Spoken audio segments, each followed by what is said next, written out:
What's happening, wrestling fans? Welcome back to the Intermat Wrestling Podcast. We are the four horsemen that you love listening to.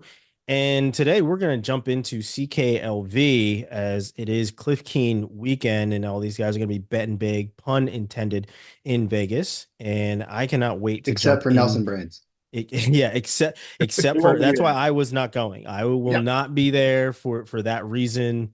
We will not have any other betting. But I believe Iowa State is there. Iowa So State is there. Yeah. be on the lookout. But Be what on the happens is lookout. stays there. So it's fine. Yes. What happens in Except for Vegas the stays in Vegas. So, except you for the know, results. It's not like the All-Star Classic. These count. yes, these definitely count, and it is going to be a good time. And we have the seeds. We have some pseudo brackets, thanks to Fantasy D1 Wrestle putting out some makeshift brackets that we can take a look at. But I want to start with a little bit of history, thanks to Jason Bryant, as as I'm going on this shout out tangent of the people putting out the good content. Jason Bryant put out some pretty cool content with Matt Talk Online this morning that I had seen, and the really cool nuggets that I pulled out of it is, there's a couple of four timers, Abbas and Stieber, four timers at CKLV, and then three timers, Gutches, Askren, and Garrett, all three timers at CKLV. And the top 10, he's got the top 10 all-time CKLV team scores, and the top five all go to Oklahoma State, every single one of them. And they Early will be 2000s. yes. Oh yeah. 83, 1990, 1999, Okay. 88, and 82. Those are the top five Oh, years that they had the those scores. Um and I guess, what does it say? Yeah, the 1990 team had seven finalists. Both of those teams finished the season second at the NCAA Division One championships to Iowa.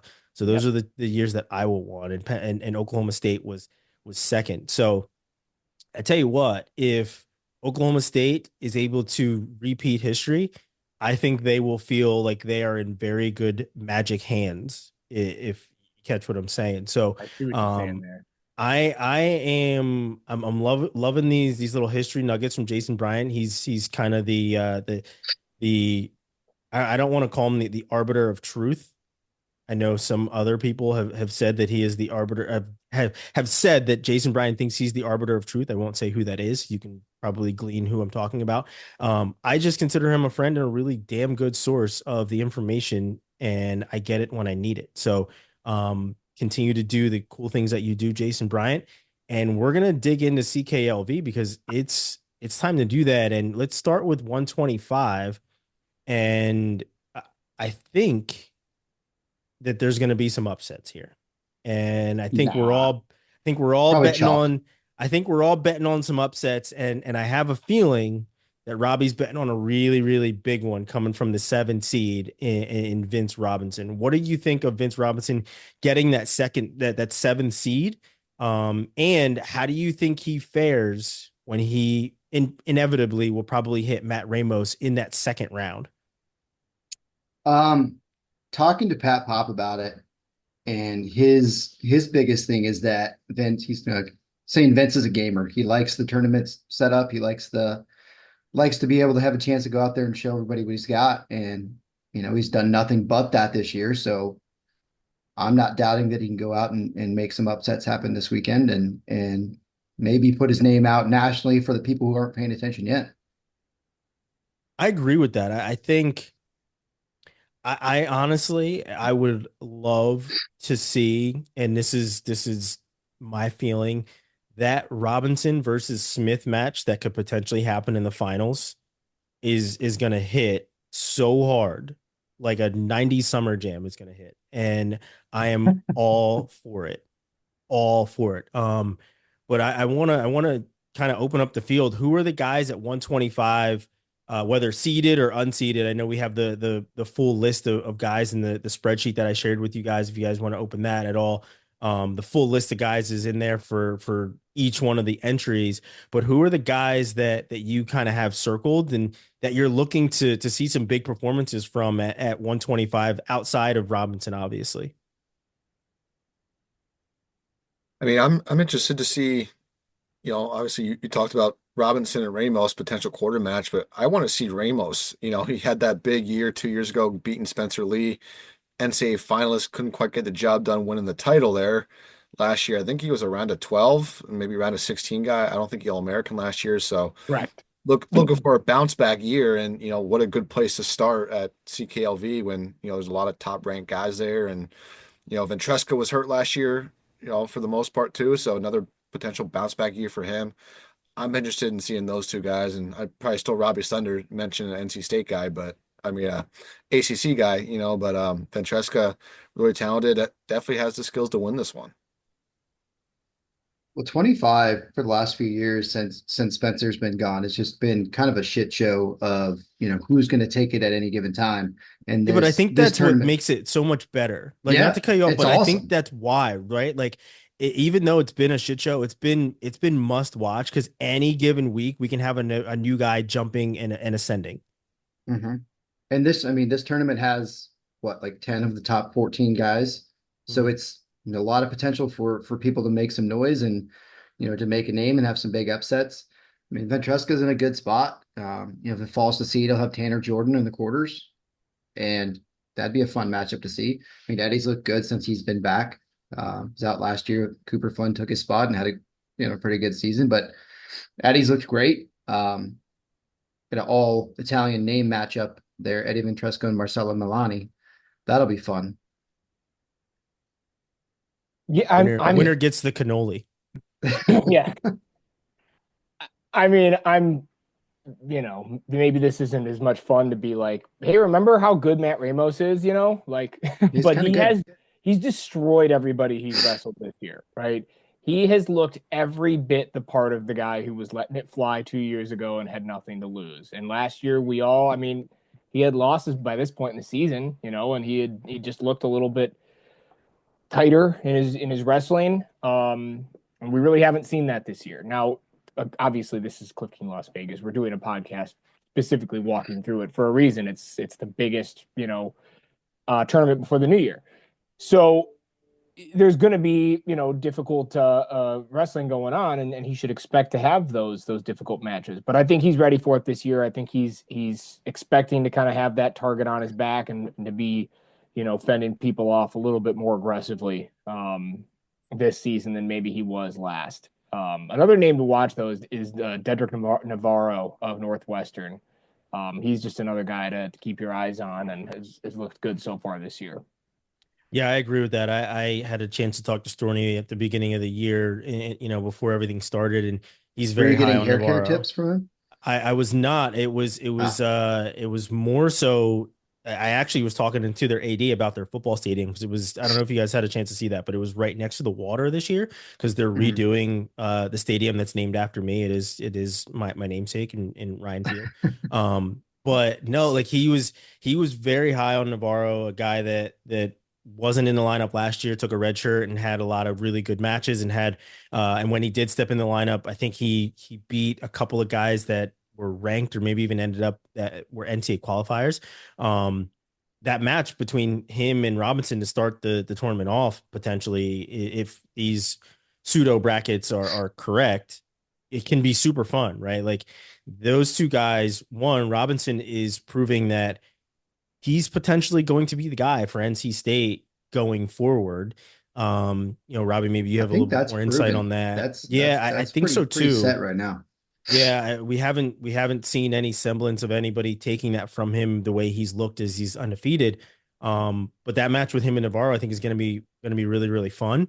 But the other guy that I have my eye on, and maybe because I saw him throughout his high school career, is Maximo Renteria.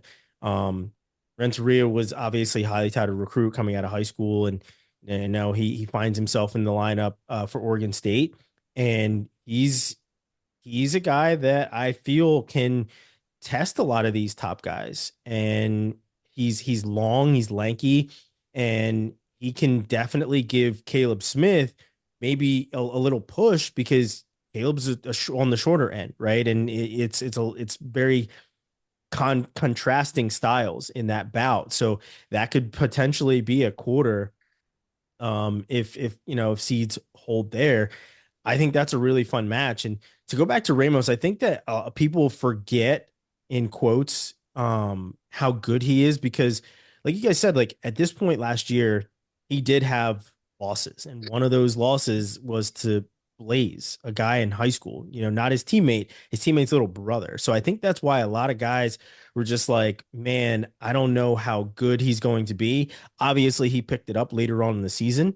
But to your point, Kevin, he probably was wrestling tight, right? Like there's a lot of spotlight that's going to be on you. One, because he came in as the number one ranked guy in the preseason, and two, because he knocked off an absolute Goliath in Spencer Lee. So everybody's like, okay, if that's what you can do to Spencer Lee, who's going for his fourth, what can you do to the rest of the field? Ultimately, he didn't even win the title last year, but it was just like, okay, you're gonna wrestle a little bit freer. You're gonna come out and you're actually gonna do something. And I think to your point, Robbie, or to your point, Kevin, he did wrestle pretty tight. But this year, as you said, he's looked phenomenal, just teching guys and just putting a ton of points on the board. So I mean, as much as I want to see Robinson get to the final and wrestle Caleb Smith, because I think they have very similar styles and they'll go at it. I also think that if this goes chalk, hell of a match, 1 versus 2 in this bracket.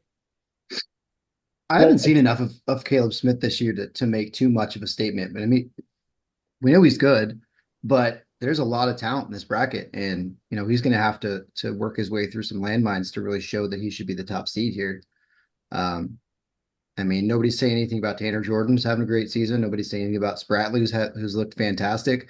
I mean, there's some real talent in this bracket, and it's going to be this. I think 125. There's a couple brackets. 125, one of them being one that's really chock full of talented guys. That's going to tell us a lot about what March is going to look like.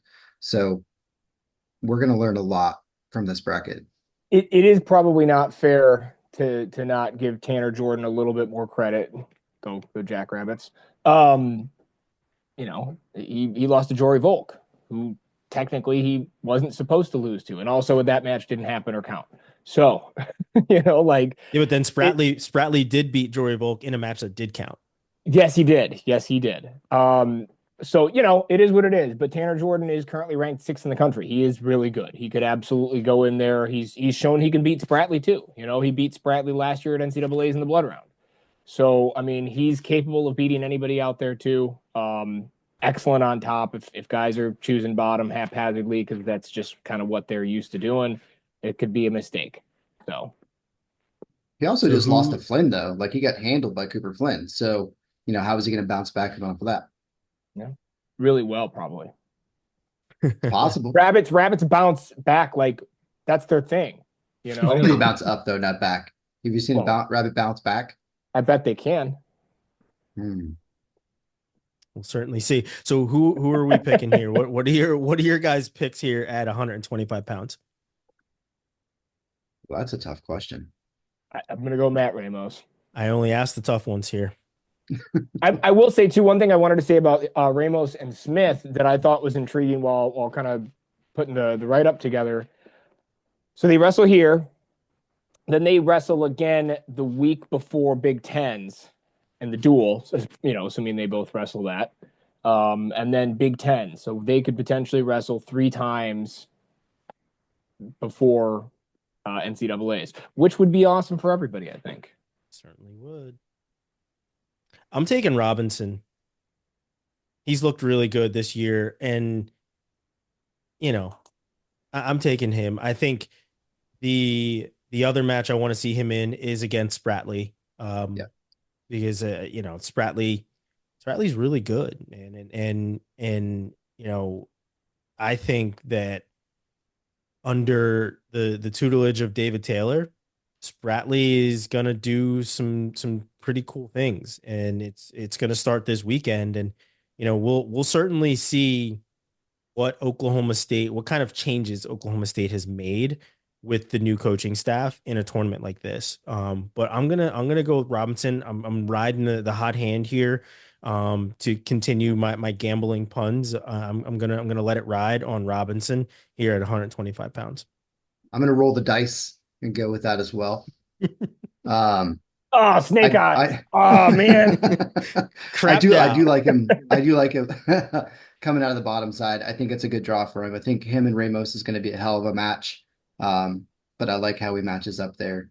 Top side, I think it could go a lot of directions. I think I would see Caleb Smith and Eddie Ventruska in the semis on that side. I don't know how that one goes. But Ventruska will see Spratley in 2 weeks in that duel. So we'll see something there too. But I mean, Vince has looked fantastic this year, and I think this is a setting for him that really sets up well. And I think he's going to show some stuff this weekend. Yeah, I think I'm gonna go with Clonch and go with Ramos, and I just think Ramos is he's wrestled well this year, and I think he's ready for a comeback year. And we can't go 125 and not mention who is not there, and Greg Diakomahalis at Cornell. I mean, Cornell has a bunch of legit starters out. We could talk about that later, but for how crazy this bracket is, it could be a little more crazier with a guy like Diakomahalis in it. Unfortunately, he's injured and not wrestling, but it's one of those things. What could be. Well, What's going on in Ithaca? Yeah, a lot of injuries going up there, injury Hmm. bugs and second semester guys as well. I know we just referenced him too, but Jory Volk, another guy who, Yeah, I was gonna say Volk not isn't Yeah, not there. here that's right. sucks. Yeah. Yeah, that sucks. But we're still getting a hell of a tournament. And I know we're mostly talking about the guys that are seated in the top five, and a lot of the guys are seated in the top 10 in this bracket. But man, it's tough to look outside of that and say that there is anyone that could break into that. But um I think, I mean, the guys in Northern Iowa are always ready to scrap. So Goldhofer might be a guy that breaks up this bunch um, of top 10, top 12 guys that are seated in this bracket. I'm gonna Biggest throw. question I have there though is will Doug Schwab have any like dice or casino themed shirts to wear? I hope so.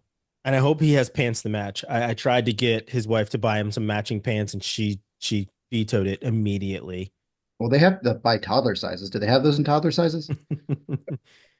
Say it to his face, Robbie. I Doug won't. Schwab He is scares me. He he scares is me. not a man that I would. Yeah, nope. Doug Schwab, nope. I'm staying on that good side. One other name I will throw out there, and I was going to try to keep this theme going in honor of Vision Quest being available on Amazon Prime right now. The Loudon Swain Irrational Confidence Award for guy who comes out of nowhere to do the unthinkable. Nolan Wertinen from Michigan. I'm going to throw that out there just because in the duel against Columbia, they didn't wrestle Nolan. They wrestled Tanafu, who beat Suleiman Ba pretty handedly. Um, and I mean, it was an exciting match. There was a lot of scoring back and forth, but it was a pretty handled decision. But I think Wharton probably is the guy that they likely will go with for most of the year and has the higher upside. So if he can go out there and beat Ba, who's ranked 11th, then he's right there on the door of that top 10 list. So I'm saying it right now that I want to keep this Loudon Swain award going. So maybe we add it to the show week to week of the Loudon Swain Irrational Confidence award of the week. And that's where you're going with the first one. So I like it. The And let's inaugural. move. Yes, it's the inaugural. Let's move to 33, where it's definitely not as chock full of big time matchups as 25, but 33 is still not going to disappoint whatsoever. Um, and I mean, it's really, really tough to bet against Ragusan here. It just Yeah. is like, I don't, I, you don't know what you're going to get from Van D, who has had a pretty spotty start to the year, going 0-2 on one day. Um, we've seen Frost so far. Well, actually, no, we haven't seen Frost so far. He was supposed to be in the All Star Classic and was not at the All Star Classic. So Unsure what we're gonna get there. But no, for me, it's tough to bet against Ragusin. I know we want to probably talk about the entire bracket, but I'm making my pick right off the jump, and it's Ragusin for me. Well, I assuming we was get Vandy and Ragusin real quick, I mean, Vandy kind of made his name for himself by knocking off Ragusin in that duel against Nebraska that got away from Michigan real fast. Hmm. So I'm sure he's been excited to get that handled. So we'll see how that goes. And I'm not trying to take anything away from Vandy, who, like you said, I'm sure is looking to rebound himself. But I'll look to see that 1-8 matchup, assuming Strickenberger doesn't take care of business on his end.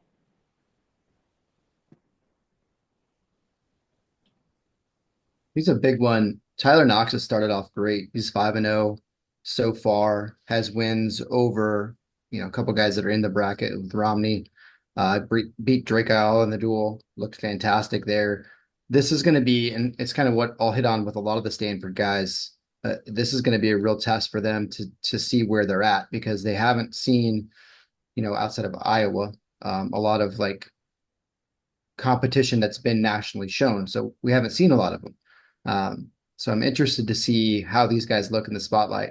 And Knox has been great so far, but he's going to have, he'll have a tough test. I think, goes chalk, he'll have Unger in the quarters, and I think that'll be a great measuring stick to see where he's at. I think Yeah, Knox is going to come out and probably meet Ragusin in the final. That's my pick. I think it's a 1-3 final. I agree. I think what I would see is I think Whitcraft beats Klebo. If Frost isn't full strength, I think Whitcraft can beat him there. So, I mean, I could definitely see Knox making his way through, but I think Unger is going to be a pretty tough test. So it's going to tell us a lot about where he's at. yeah, I agree. Ragusin and Knox probably the two finalists. Just looking at Frost, two seed having Klebo most likely or potentially in the quarter. That was a 4-1 match last year at NCAAs, so a takedown match. So, Klebo is kind of right there with Frost. Frost ended up being All-American. Different year, I know, but I think Klebo's kind of right there. Just needs a little more offense, a little more scoring, kind of win those big ones. But I'm always going to root for Northampton K Kid, no matter what. So maybe a little bit of homer pick there. But yeah, Klebo could potentially knock that off. But I still think Ragusin and Knox are, the two finalists with Ragusin being, you know, a decent favorite here. Yeah, I was really impressed by what I saw from him when they were up the UVA duel. He looked fantastic, uh, really quick, moving really well. I think he's certainly one that can be put in that contender for the top part of the podium in March. The question mark for me is Nick Bouzakis. I was just gonna say it.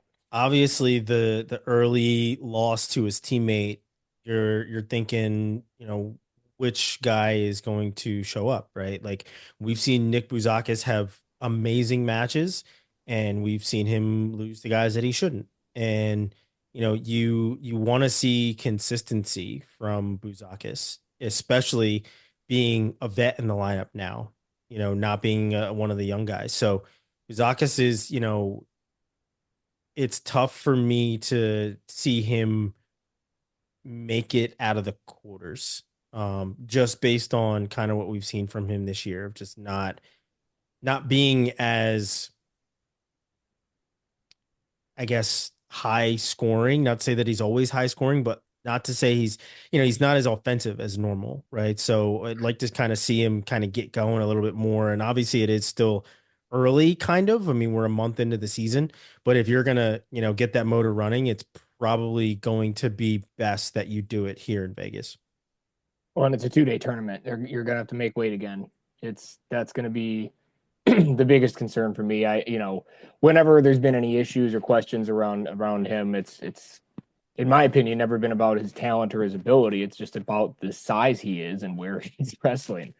So and that's the tough part about Ohio State. You're in a room with hammers everywhere and you want to find your spot, right? It's Lots a of good tanning beds too. not a lot of great sun in Ohio. Not that there is in Michigan for that matter, too. There's a lot of snow. But all that to be said, Bazakis that's going to be an interesting thing I'm watching, and then Unger. I don't know why I'm terrified of Brett Unger right now, but I haven't seen him wrestle much this year up a weight class, but I've seen him be so good on top and shut people down. That's a theme I'm going to keep bringing up too. Is just like those dudes who are so good on top. It can be so deflating to like not only give up 2 minutes of riding time, but possibly give up even a quick 2 count on something, and you're just like so mad at yourself, and you're trying to get your head in the game, and now all of a sudden you're having to figure out what you're going to do in the third to make up that difference. So, And Unger's he's really solid defensively. He's tough to score on. And ever since he's moved up a weight, at least when I've seen him wrestle this year, he's been a lot more offensive too. So when that offense starts clicking, it forces guys into bad positions, which makes scoring easier defensively as well, right? So, yeah, I think this would be a good showing for him to prove that he's up at 33, ready to go and ready to make that podium after being run to 12 2 years ago at 125. We all taking Ragusin here though, despite the fear of Brett Unger that Kevin has. We're still taking Ragusin. Yeah, I think so. I'm taking him. Yep. Real impressed with what he looked like a couple weeks ago. Mm-hmm. Speaking of Ohio State hammers, we've got one sitting in the top seed at 141 pounds in returning NCAA champion Jesse Mendez, whose family is amazing, and they were absolutely hilarious last year in the interview room. Came in just absolutely partying when he won his title, and it was really, really fun. That makes me so happy. It was a good time. It was a good time. It was, I don't know whose family was more fun, Jesse Mendez's family or Keck Eisen's family. They both came in and were just like having a time of their lives in that room, and it was pretty cool. It honestly made the interviews so much better because they were laughing and joking and just like partying in that room. But I mean, another tough one to pick against the top seed in this bracket of Mendez, just based on how he's looked this year. And but I'm really anxious to see the potential quarterfinal match with him and Latona. Latona looks enormous, by the way. And Yeah, maybe he's not small. Well, I mean, maybe he just had like a sandwich and just filled out to his 6'13" frame. He's And not his small. and is now 141 pounds after having to stay small for so many years. You know how that works for a lot of guys. They're just like, I have a leaf of lettuce to make 125 or to make 133. And, now they're actually feeding him. And now he's a full size human at 141 pounds. But no, I think that is going to be a very good match. And I think this one could honestly potentially go chalk. Until we get to the final, in which case I have another 1 versus 3 matchup for me in the final. What are your guys' thoughts here? Mendez has looked. It's so rare that you have an instance where a guy wins a national title and comes back ranked second, and you get that thing where a guy is already the best, and then all of a sudden someone's telling him he's not that good again, and then they're remotivated. I love just applying narratives to people and things that I've never talked to. That's not what he's doing. But anyway, it's he's looked so good. He's looked so good. So I'm excited to see what he's going to do. I mean, obviously my Sergio Lemley fandom here is strong to quite strong. And I just want to see that matchup more than anything. I feel like, in the duel, I didn't get it last year. At Big Tens, it didn't happen. I feel like there was somewhere else it was possibly going to happen, and then it didn't. And I'd like to see that match. So I hope that they can take care of business, and we can get what I want to see there. So I like Lemley Coderhan in the quarters though, potentially. Mm-hmm. I think that'll be Yeah, a that good top one. side of that bracket is loaded. Yeah, that'll be fun. Yeah. Which match? Sorry. Coderhan and Lemley, 4-5 Oh quarter. yeah. Coderhan's lone loss this year was to Hardy, a higher ranked guy. So Coderhan's been looking good. Obviously, Lemley, your president of the fan club, he's been very good. So I think that'll be a good quarterfinal match, and whoever wins that just got to run into a buzzsaw and Mendez there. So Yeah. I think, like Robbie said, top half of that bracket looks good. Well, I Yeah, was it's going even to be interesting to see Mendez and Latona. Both are pretty tall, lanky guys at the weight, and so it's going to be a fun matchup. But I mean, Hayden Drury's had a good year too. He's looked solid. So, I mean, that's not going to be an easy match for Latona there to even get through. Isn't he like 6 foot tall too? Him and Yeah, he's not Latona short. wrestling is going to be like Gumby's wrestling, I feel like. well, I'm and very serious when I say Latona is like 6'4". It's blows my mind that He's dude tall. has ever made 125. and Yeah. Kai Owen is enormous My too. This is a my Yeah, weird. Kai 11-year Owen's old tall. weighs 150, and he's not nearly that tall. It's crazy. Yeah, Kai Owen's at least 5'11", 5'10". He's pretty tall guy. 5'10". Yep. Yeah. Yeah, but we don't have the other Kai in the bracket. Orini which is is a not there which is upsetting. Why have you found out why? because he cut his hair. No, not really. He's just kind of limited pitch count. It's his 6th year. They just want to make sure he's ready for the matches that are important. No, he's old. Yeah, yeah. He's It's not like when bald. Tim He's just Duncan just buzzed. had like out He just old on the injury report. yeah, he's just old. That's it. That's Yeah, all it is. He's just old, and they have to make sure that he doesn't break a hip. yeah. Yeah. He Who does I look didn't much better without that mullet though, so I I'll give him that. I completely forgot that he was a 6 year guy, honestly. Yeah, Um, but yeah.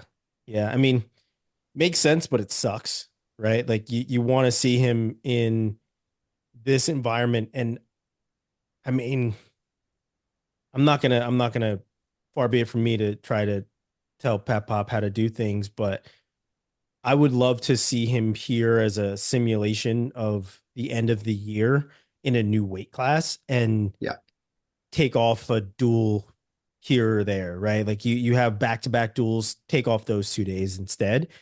Get the preseason NCAA championship grind in of making weight 2 days back to back and wrestling a ton of hammers. And, I think if he's in the bracket, he's at least a 5 seed, um, even in this new weight class. So that would certainly change things here at 141. But like, man, it is upsetting to look at the list of guys that are not are not here. And you're just like, shit, these are some serious game changers. I mean, most of them are coming from Cornell, and which sucks, but is what it is.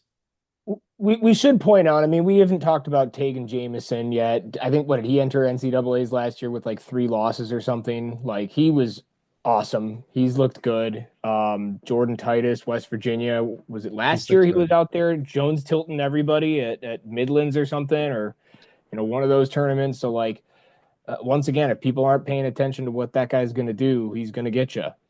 So all of a sudden you're in deep on a shot, and now you're down 6-0, right? So there's a lot of talent and a lot of, I mean, this is the tournament where at the end of it you're like, oh, that person went from being seated 7th at Cliff Keen Las Vegas, can you believe it? And then they're seated 7th at NCAA's, right, or higher. Mhm. So this is a good way for us to figure out who's going to be, what they're going to look like at the end of the year. Yeah, 41 is tough. It's another one that it's to me it resembles 125 a bit where you do have a lot of podium caliber guys that we could see at the end of the year back on the podium again. I mean, obviously the returning national champion is here in this weight class and he's a buzzsaw and it is not going to be easy for anyone at any point against him. And like I said, I think that Kale Happel comes out of the bottom half of the bracket, beats Brock Hardy in a close one. Another old guy that we're seeing in this bracket, who I believe has 2 years left of eligibility, if I'm not Somehow, mistaken. yeah, that I sounds think right. it's I think it's two. But I think Kale Happel makes the final, but ultimately it's Mendez's world. He may not be the number one ranked guy in the country, but it's tough to bet against him at any Yeah. point, including at NCAAs this year. I'm looking at the bottom of this, and there's a lot of really good unseeded, not top 12 guys in here. Mm-hmm. Yeah. Mackenzie Bell of Ryder, Jacob Frost, Iowa State. This is a little inside baseball, but what does the yellow on your tabs here mean? I did not do that. I think that might have been Earl that's in Oh, here. okay. All Actually, right. no, actually that was me highlighting guys that There just you So you go. want to, are okay. worth So mentioning. Yeah, Josh it's Saunders and Aiden Valencia, like those Yeah, dudes are going to be. Valencia's in. That's yeah. He's going to be one to keep an eye on. Yeah, His those the way dudes he He's looked in not. the duels they put him in was Yeah, pretty and damn he's not fantastic. even in the rankings either. It's Miranda in the rankings, so I don't know if Yeah, that's he's a sign technically of still redshirted. yeah. So and like Josh Saunders filling in for Cornella. I mean, Saunders is really good in high school, great blue chip recruit, hasn't made the lineup, so this could be his chance to really shine at a weight class at 141. He was always kind of in betweener. Hopefully his weight's under control, and he could be a guy that could slide in there on that podium. And then Cornell has two guys deep at 141. That's a good problem to have usually. How you guys feeling I'd say about so. Julian Tag at South Dakota State? I honestly did not realize that he was at South Dakota State until I want to say maybe like the opening weekend where somebody texted and were like, holy shit, Julian Tag's at South Dakota State. Like I I just did realized not right realize it. now if that helps. Yeah. Right He's going to this bounce second. back just to show Robbie. I mean he was very good. Were they both were both him and his brother at UNC? I know one of them was at UNC at one point. I don't know if they were I don't both think they there. both. I don't think they both were. I think one of them was definitely there. Might have been him. Might have been Julian. Um, but no, it just when it popped up, I was like, I wondered what had happened to him because I knew him and his brother out of high school went to the RTC or went to the OTC and Mhm. were doing that plan, and then ended up, one of them was at North Carolina for at least a year. That was Um, Julian. He was there They in it both were. says Gabe was there 21 too. and 22. Was he? Yeah, I don't remember. yeah, he's on the Russell stat in 2021. yeah. I thought they were both there for a short stint, but I didn't realize where they went, and I don't think Gabe is anywhere right now. Good to see that Mhm. Julian is sticking with it, but yeah, I'm interested to see how he looks because, as I said, haven't seen him wrestle in quite a while. So that'll be interesting to see. But yeah, I mean there are a good amount of guys that could kind of upset the apple cart here. Um, with Valencia, Saunders, always a solid guy. Um, so we'll certainly see. But yeah, I like that Aiden Valencia call out from you, Austin, because we've seen him do some things before being on the college ranks, and he's certainly a youngster to keep your eye on. Mhm. Yeah, and Tag just his last two matches. Looking at Russell stat here, 4-1 loss to Happel and 8-3 loss to Von Bauer. So he's kind of been Yeah. in these matches with these highly ranked guys. So that's another guy I think to look out for here. Yeah, I mean, certainly will Valencia is be. 2-0. He had pinned Zach Redding and he beat Ryder Block by 5. Yeah. So like they put him in that trip to Iowa and he had a heck of a weekend. Could be making some noise this weekend. Up to 149. This is another one of those weights, and we're probably The going to answer say is it a Caleb Henson. ton of times Next question. where I'm Moving not on. I'm not 157. disagreeing. I am not disagreeing that the answer is Caleb Henson. However, Etchemendia is a problem. He is, and I say that because I've seen him go upper body with guys and just run through them, and he's got deceptive strength. And this was down weight classes last year. Now being it up at 149 could be a little bit different, right? So we'll certainly see. But then also Ridge Lovett with a chip on his shoulder of not getting what he wanted last year. Is it a heart-shaped chip? It probably is. Probably, It yeah. probably comes with some love, but it probably comes with a little bit of hate as well. Like a spicy Dorito. Yeah. Those are good. Those are good. So what are our thoughts on 149? I don't know who I'm picking just yet. You Caleb guys can Henson, next probably question. I everyone but Robbie can probably convince me to change my mind because Robbie is an ACC homer. No, What? Henson looks fucking fantastic, and he's I would not want to wrestle him right now, and I probably have 100 pounds on him. You wouldn't He's want to wrestle him if he had a broken leg. no, he Yeah. scares me. I mean, he's a super sweet kid, but he's on another level right now. And I mean, his losses last year were at this tournament to Ridge in a really weird overtime match, and Mhm. then in a on a weird call in the ACC finals. Those were his two losses. I gotta push back because you keep saying it that way. And I watched that match. It wasn't that weird. It was a pretty regular match. It was a close call, but that call gets Mm, made a lot. I don't know. Robbie I might don't be a know little about that biased. We one. don't know. Yeah. Well, now I have to pick Ridge just to make that argument. You have to do this though.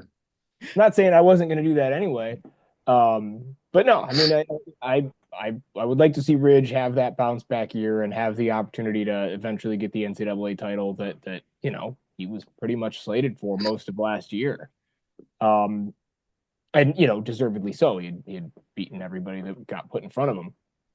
But I don't know. My only other regret from NCAA's was watching Edgemandia do like flips and backflips and cartwheels and like double backflips and everything. It went on. I was like mesmerized, and I didn't get any video. And by the time I got my phone out, this went on for like 5 minutes. I was standing next to you while And this was happening. I was like, did anyone else just see that? Like, am I hallucinating?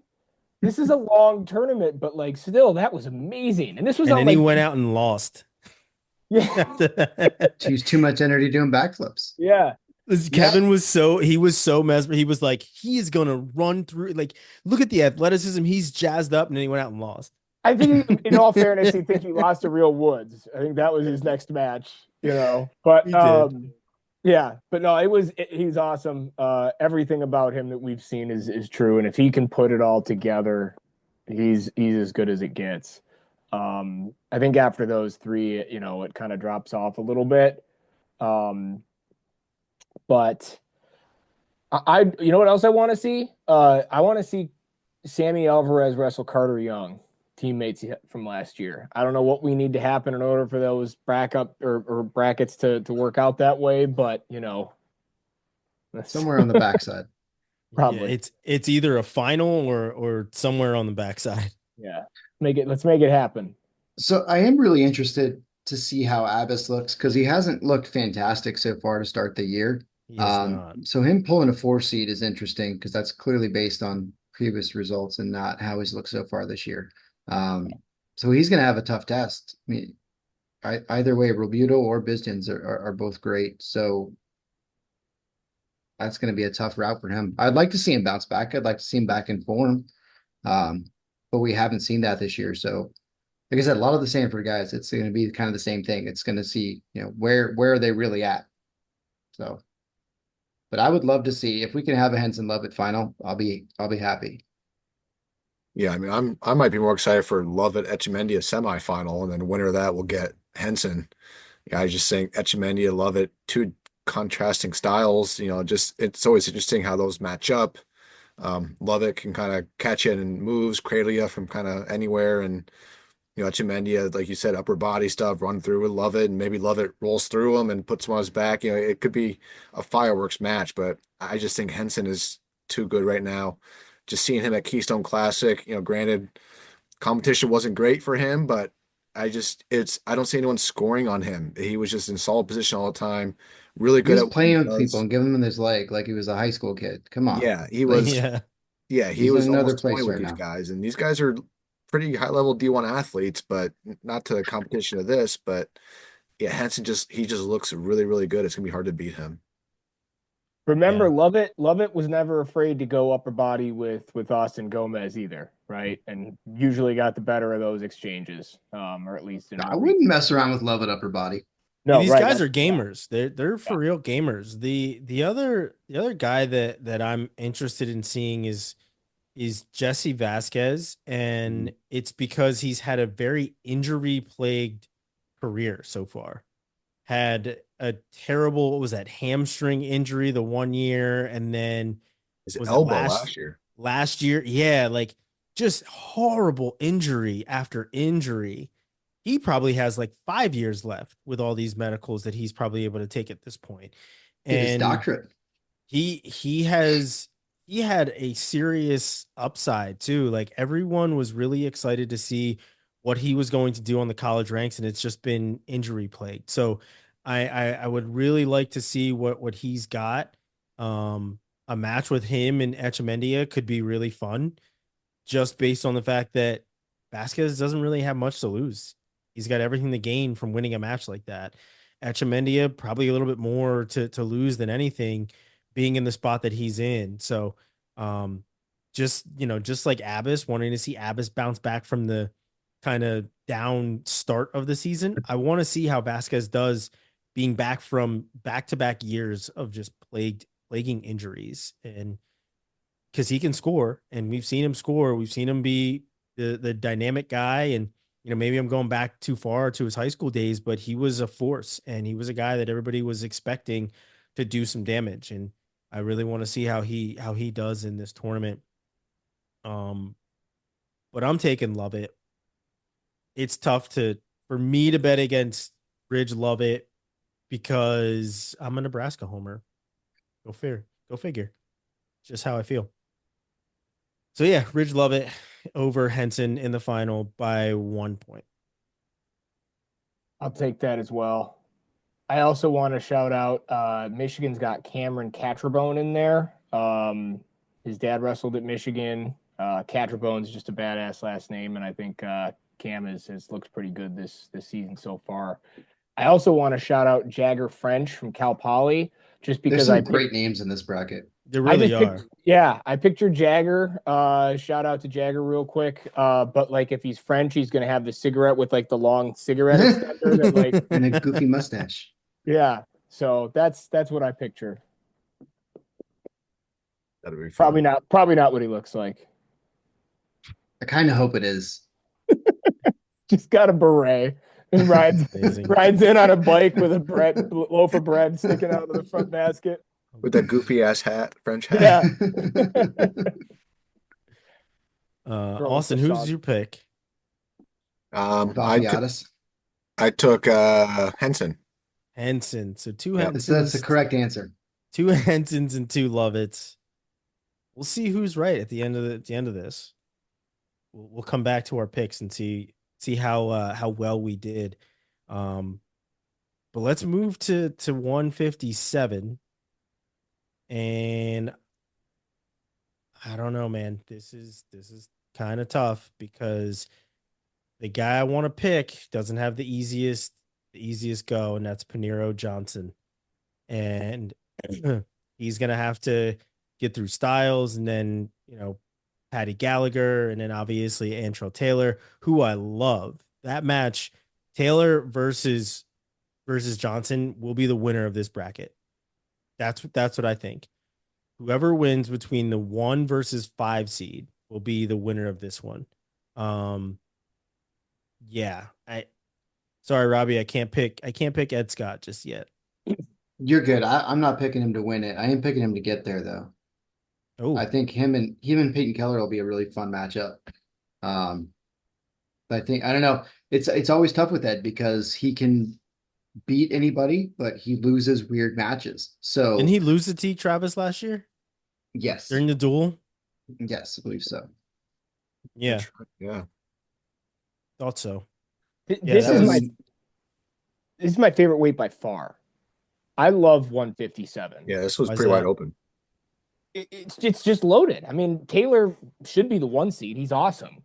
Peyton Keller is, I mean, I think it was a week or so ago I talked about him, and he's unbelievable on top. Even when he gets taken down, he usually gets a reversal and then ends there on the ends the period on top, if not getting back points. He continuously beats people that he gets taken down by, and that's a really good thing to be able to do at this level. So you're saying he should start down 3-0? Yeah, I mean, well, just like you did get on the mat. Let's go. Whole strategy, but it works. Yeah, he'd figure it out, man. Like one of those jujitsu guys who just falls to their back. Yeah. Unless you're Hippolito and you're throwing guys to their back. Hey, you can't say his name yet because he's not seated. Well, Yeah, which I is mean, wild. that's the thing. I mean, we're looking at all these names that aren't even seated here. I mean, literally, I could talk to you about, Joey Blaze beating Ed Scott last year. I could talk to you about Saldate, almost beating Peyton Keller at MSU Open, and those are the 8 and 9 seeds, right? Kobe Seabricht, who we're talking about chips on the shoulder, that dude's like, sweet, all right, is this what we're doing? I'm gonna go to South Dakota State and we're gonna have some fun. Um, so. Yeah, and I'm not even getting to dudes that aren't even seated. I mean, this is going to be a bloodbath, but in like the fun way. There's a A lot of bloodbath. these guys are so wide open too that there could be just some bananas stuff happening. Hmm. I mean, Chalakian and Hippolito both, high output guys from the ACC who aren't seeded, who are going to be looking to knock off some of these seeded guys. And I haven't picked against Hippolito yet this year. I don't plan on doing it anytime soon. So So you're Like taking somebody, unseeded Hippolito. I don't know if I go that far yet. We'll You see said you though. weren't picking against them. Okay, I'll take it. I'll put it on paper. Hippolito to win it. somebody ranked though is going to mess around and go 0 and 2, and it's going to be Mhm. completely justifiable. Like that's how ridiculous this is. I mean, I don't see Hippolito um placing high on the podium as like something crazy though, right? Like No. I really truly don't. I just think that this is going to be as it is for everyone, but this is going to be a serious test for him. Like we've Agreed. seen we've seen his style, right? And how he's coming into his own with with the leverage and the throws and stepping over and just all the things that he's done. These are a lot of But putting it very together for 2 days Yes, with like these are a lot of very back-to-back disciplined high guys matches. Yep. that don't fall for all those same tricks. And he's going to have to wrestle in a phone booth for a little bit. Or if he is to hit an Antrell Taylor, he's going to have to wrestle from space, which probably won't be fun for a guy like Hippolito, who's Mhm. very good with hand movement and hand placement and leverage. Antrell Taylor doesn't really wrestle from a tie. He's not a phone booth type of wrestler. He's a wrestle you from space kind of a guy. And This is what that happened can since we just bode. got to cell phones. We've lost the phone booth wrestlers. We've lost them all. We are a wireless bunch now, my friend. And now we speak Unfortunately. in emojis. And now we speak in That's at emojis. 197. We'll get there though. We will get there.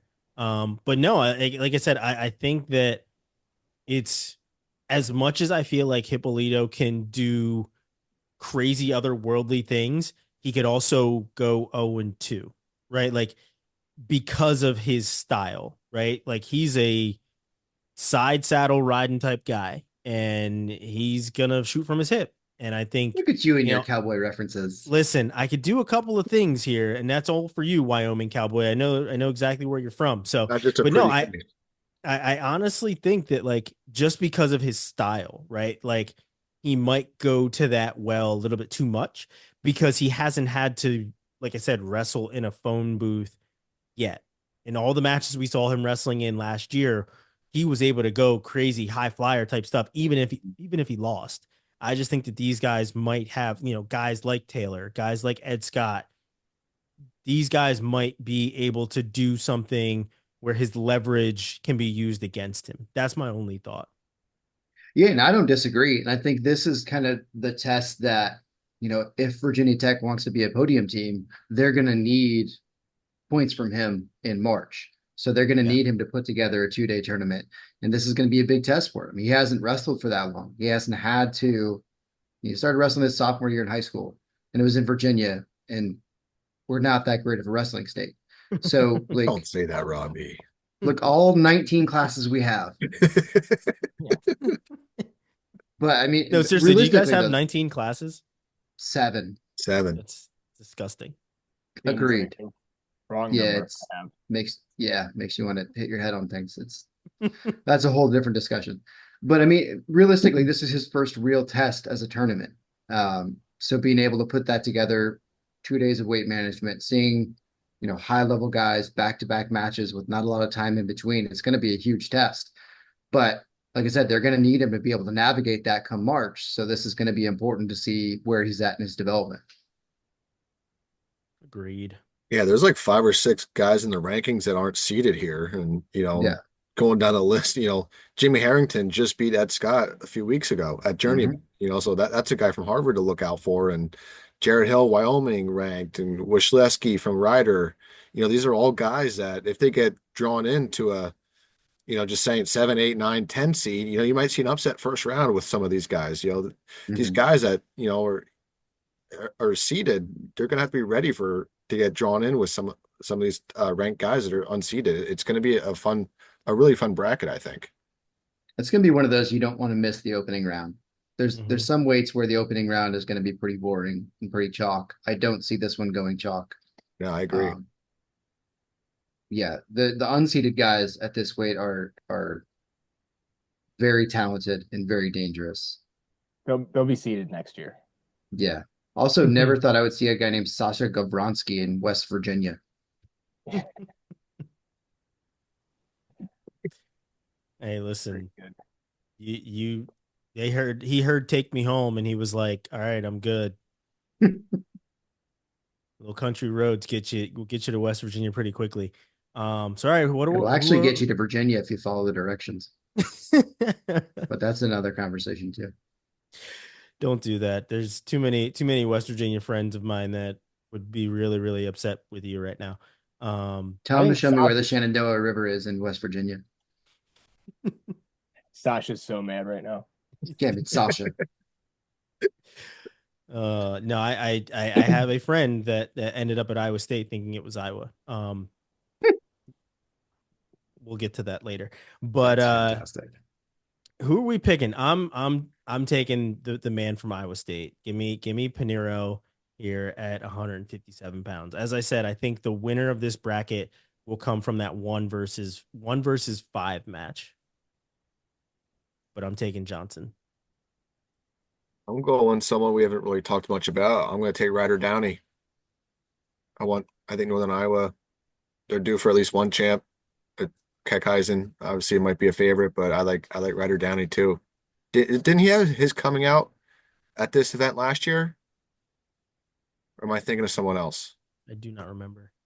I thought he kind of came out of nowhere at this event last year, but I could be wrong. Another guy not to be overlooked is Trevor Chumley as well. I meant to Yeah. mention him before. He's a 6 seed, very good from Northwestern. And speaking of which, that I think we skipped over it at 41. Cannon is not in the bracket. So we don't have any Chris Cannon from Northwestern in the bracket. That was one that I missed. But at 57, Trevor Chumley is a guy not another guy not to be overlooked. So yeah, this is certainly a bracket that you don't want to miss, even the first round. But I'm taking Pinero Johnson. I think this bracket blows up kind of all over the place. I think I'm going to take Peyton Keller to come out of the bottom. Dude, I don't know. Yeah, it's a weird one. I It don't. is. I think in my heart of hearts that I think Antrell Taylor wins it because I do think he's that good, and I it just it's crazy to me that he was an All American at 165 and like was undersized, right? So I just keep going back to that as like, well, this is the weight he's supposed to be at, and he's already this good. Like, okay, um, I can't. I'll go with that. I'll go with Antrell Taylor, but watch out for Joey Blaze at 1-8, assuming that Yeah. happens. I mean, somebody's got to Yeah, take the top seed, right? Like, it's not like it's a crazy pick, right? Like, and it's not like we couldn't see this going chalk completely, but there's a lot of very high caliber guys in this weight class that you can see just like blowing up the bracket. I You mean, you Styles could make a run. He's looked fantastic. you They could see there's a lot of guys. Soldate Keller finals or something like that. Soldate Downey finals, right? So I don't know. It's gonna be wild. I'm excited. The winners Agreed. are the fans. Winners are the fans. Agreed. 165. I'm gonna be a homer at 65. Just letting you guys know right now. but I'm excited after everything that I have heard from Kevin about Brock Mantanona. I'm excited to Dude, see Brock Mantanona wrestle in this weight class. I was shocked how he took Hamilton out. He looked fantastic. The kid's movement was amazing. His shrugs are scary good. Like he's gonna be problems. And from a 9 seed, that's a heck of a spot. He's gonna be real good. He makes it look so easy. He Yeah, makes it look, and the match you're referencing was against Nick Hamilton of Virginia, who was the ACC champ last year, and I think ranked like 10th or 12th at the time. yeah. And major decision, And again, if you've seen Hamilton wrestle, he's solid positions, solid movement, Stingy. solid setups, real tough to score on. Just all around well put together wrestler. And yeah, I mean, we'll see what he ends up doing here. Him being Mantanona, I think he places higher than ninth. I mean, Yeah, I I wouldn't be shocked to see him beat Peyton Hall. I mean, that he looks really, really good. Um, caveat to that, I have not seen Peyton Hall wrestle this year, so I mean, I've seen him wrestle in the past, and he's good. Clearly, he's a 1 seed for a reason, but I haven't seen any matches this year of his. so just to this is, I think, they're are you going to get on the podium this year tournament for Brock? I mean, Mhm. they're running out of dates for him. I think they can probably, what is it, 5 dates? So this would be Yes, his. Yeah, 5. So I this mean, is they're still four going for to him, have. isn't it? He had Columbia, he had Virginia. I think those are the only two. Oh, I thought he had another duel too. Yeah, I don't recall if he did. But those are the two I can think of. But yeah, this is either 3 or 4 for him. Um, so as a result, I mean, they're gonna see how this goes and make a decision from there. Um, I mean, if I'm gonna do it earlier, I have to do it again, right? If we're gonna, it'd be interesting to see at some point the Cam Amin Brock Mantanona matchup if that were to happen. I I was can't thinking that too. I can't shout it out at 49 and ignore it here. So there's that possibility. Um, But Amin's got a really salty first round match with Bubba Wilson. Hmm. Potential first round. yeah, it's gonna be tough, man. I mean, this isn't quite as deep as some of the other ones, as far as like the unseeded guys, but you've still got some guys in there too. I mean, I'm a big fan of Stony Buell, and what he can do Awesome for name. Purdue. Really awesome name. Yeah. I remember he was one of those guys who in high school was like wrestling at like 189, and then he Mhm. gets to college and it's like 165. You're like, sweet. I wish that was my problem. I was just too big and strong for the heavier kids.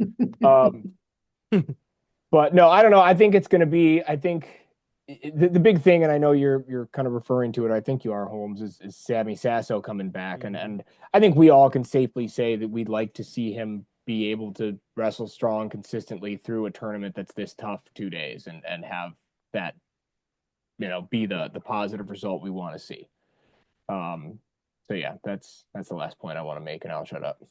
No, I mean that is exactly the person that I will have circled on every single bracket this entire year. And it is, full disclosure, Homer pick, love the kid, and it is not just because of his wrestling, right? But the 3 seed, the guy right behind him, Barraclaw, this is going to be My the pick. tournament where we're like, okay, we always said he was all American worthy. He's obviously already looking that part already as he's the face of UVU right now. This is where that train will continue to stay on the track, or at least pick up even more steam if he's going to come away with this one.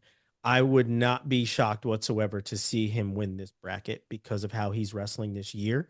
Um, but man, it's going to be fun to see, as I said, Rock Mantanona, to see if this is, the litmus test of, can you get on the podium? Do you make us stronger, type of a thing? Not to say that he's a hole in the lineup, but it's, do you continue kind of a year for him with how he's wrestling right now, but then also, Bear Claw, just seeing what if he continues to put it together and if he really truly is the guy that everybody thought that he was when he was at Penn State, as he continues to be now. Um, but yeah, with that said, I am picking Sammy Sasso to win, and that's because I want to see him win. And like I said, all cards on the table, and it has everything to do with everything surrounding Sammy Sasso because I love the kid to death.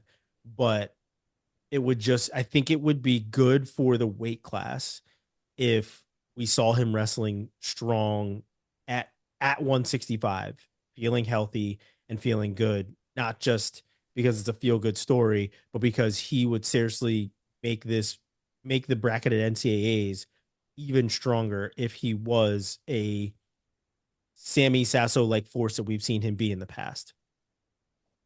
I remembered a point that I almost wrote about, and then I was like, it'll be easier to say on the podcast, so I'll just do it that way.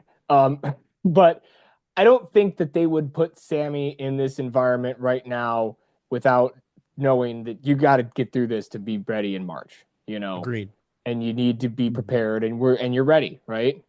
And if you're not, we'll find that out too, right? There's no negatives that can come from this. It's just look, let's see where we're at here, and I think that this is the best time of year to kind of get that done, right? I'm sure they're saying go win it all, right? Go do your thing, but um, there's a level of reasonability with how tough D1 wrestling is, and especially at this weight historically. So, but yeah, they wouldn't put him out here if he wasn't ready. Yeah, that's a good point too. They wouldn't have him go out there like it was an open and win two matches and medical forfeit, right? You don't do that Mm-hmm. at Vegas unless you're legit hurt. So, yeah, that's a good point. I think Sasso is ready to go, but my pick is probably gonna be Barraclaw. I'm going to be riding that train until proven otherwise because he's beating guys thrown in front of him. He's beating All Americans. It's going to be a good quarter with either Amin or Wilson, whoever wins that first round matchup. That's going to be a heck of a quarter to watch. So, but yeah, I like Barraclaw to win it all, and be good to see Utah Valley get a champ out there. Yeah, it's a tough spot because Sammy, every interaction I've ever had with him has been great. Super nice, friendly kid, hard worker, phenomenal to watch wrestle. His backstory, what he's done at Ohio State is super impressive. Um, Brother, awesome guy. I don't know what to make of him at 165. And with everything that he's been through, I would love to see him make a run here. I would love to see him get to the finals, make a statement, that he is back, that he's ready to go. But it's hard to pick that until you see it. I think. I mean, I don't have the personal connection like you do, Ryan. So for me, it's more of I want to see it. I would love to see it, you know, and that would be a hell of a story for it to happen in Vegas this weekend. So let's see it happen. But I'm kind of with Austin here. I mean, Bear Claws looked fantastic all year. So I think I would have him coming out of the bottom side. Another Stanford guy, I'm saying the same thing. Where's he really at with Hunter Garvin? He's 2-2 on the year, but his losses are to Bear Claw and to Caliendo. So, where's he really at? Is he going to be able to make a statement? Because, if he's wrestling at his full strength, he could very much come out of that top side. So interested to see how he shakes out too. And in that match with Caliendo, he was up He was big. up. He was up Yep. like 9-2 and then Yep. Lost ended up 17 to losing. 12. Yeah, like It was add a weird. It was a dash of weird match. consistency and you're just fine, right? Like, Yep. so yeah, he's Hunter Garvin And is his tough. and his loss to Bear Claw was like 11-9. It was like a 2-point match. It was a good match. Hmm. Yeah, I think at the end of the year we'll be looking at this tournament and saying, and have a lot of parity. There will be a ton of parity between this and NCAAs at the end of the year.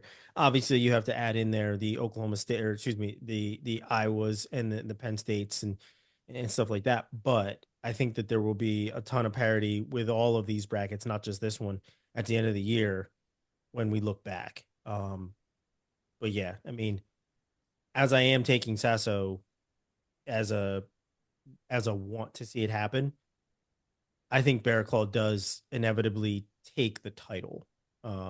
in this weight class for sure. 74. I just realized it could be in a me and Mantanona final. That'd be cool.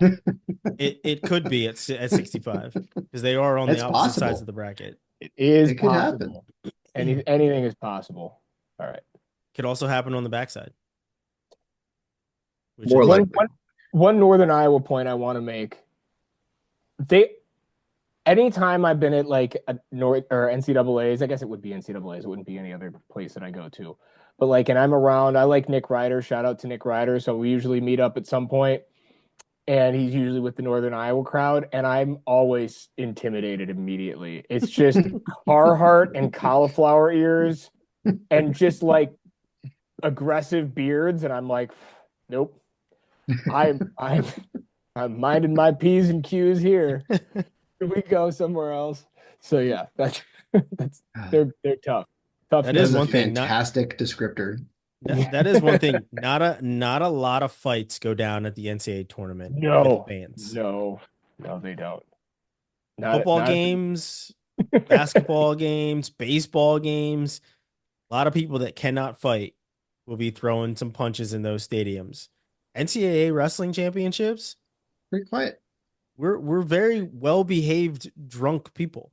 Mm-hmm. Even on St. Patrick's Day, which overlaps sometimes. I know.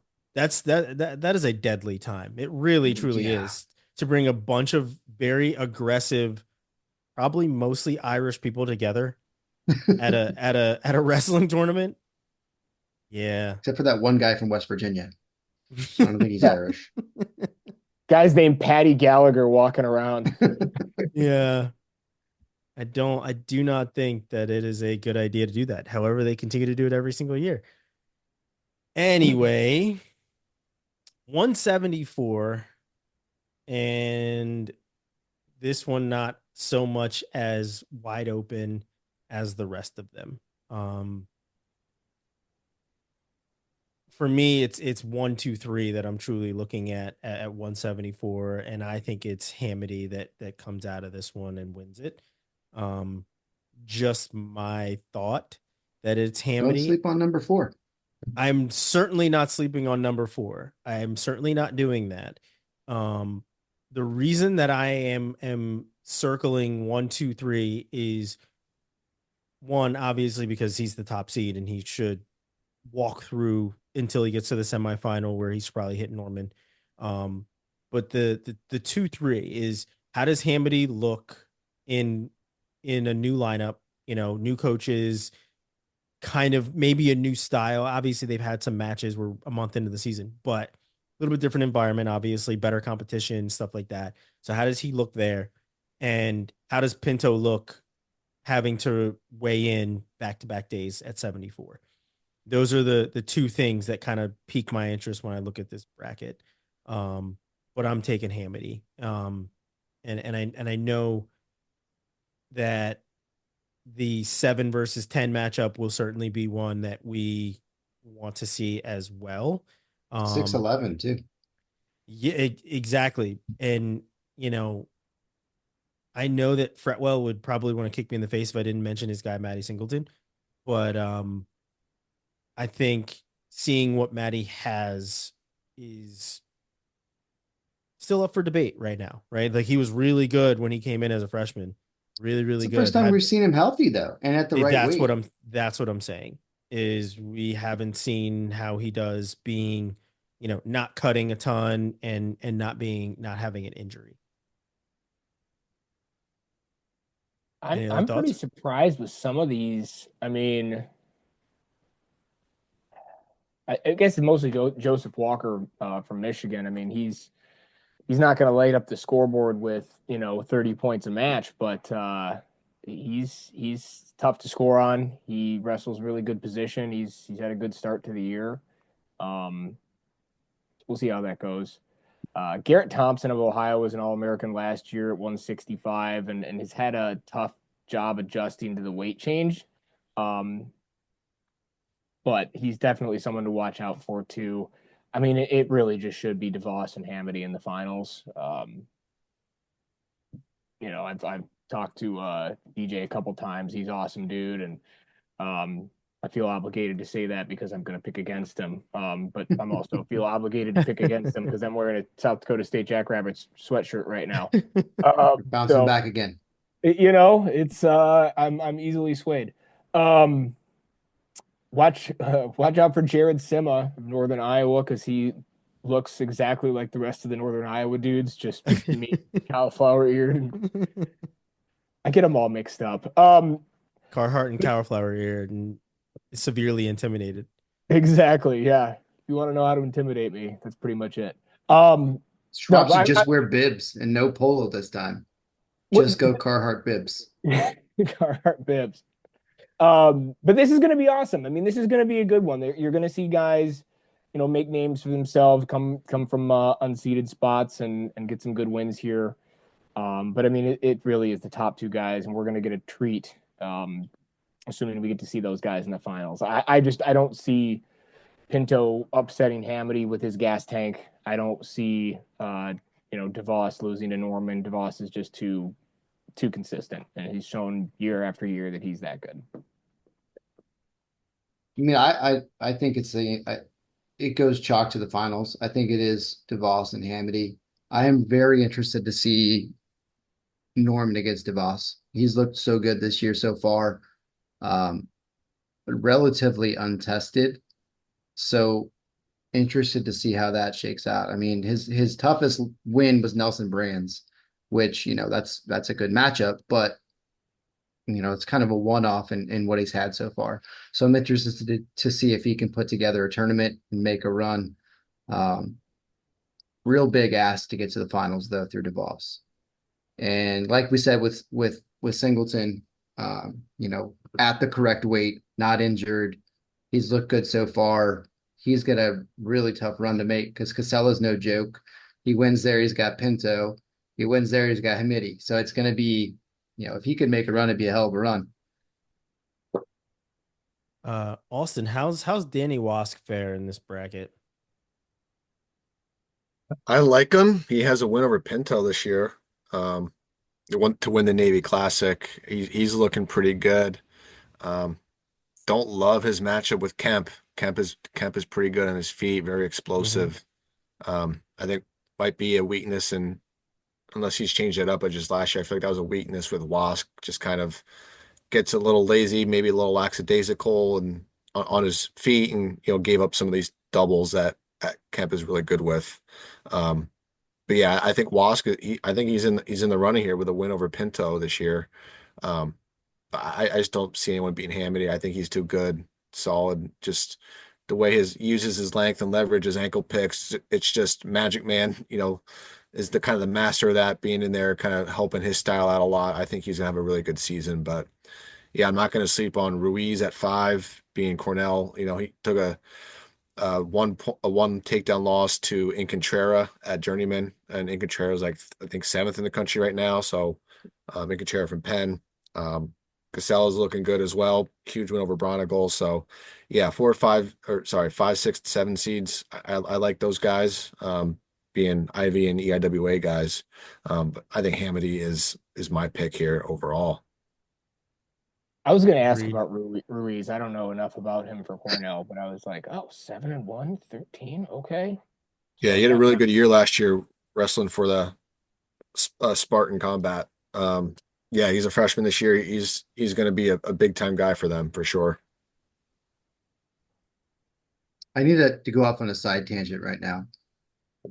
Go for it. Am I the only one who did not get a sweatshirt from Borgia? What the hell is going on, Steve? It might be, yeah. We're gonna fight next time I see him. Well, I live 5 minutes for them, so I have a bunch of their gear. Then go get me a sweatshirt. I'm the only one who doesn't have one, apparently. You fit in a large? I might be too fat for that right now. I could probably try though. Put the sleeves off. There we go.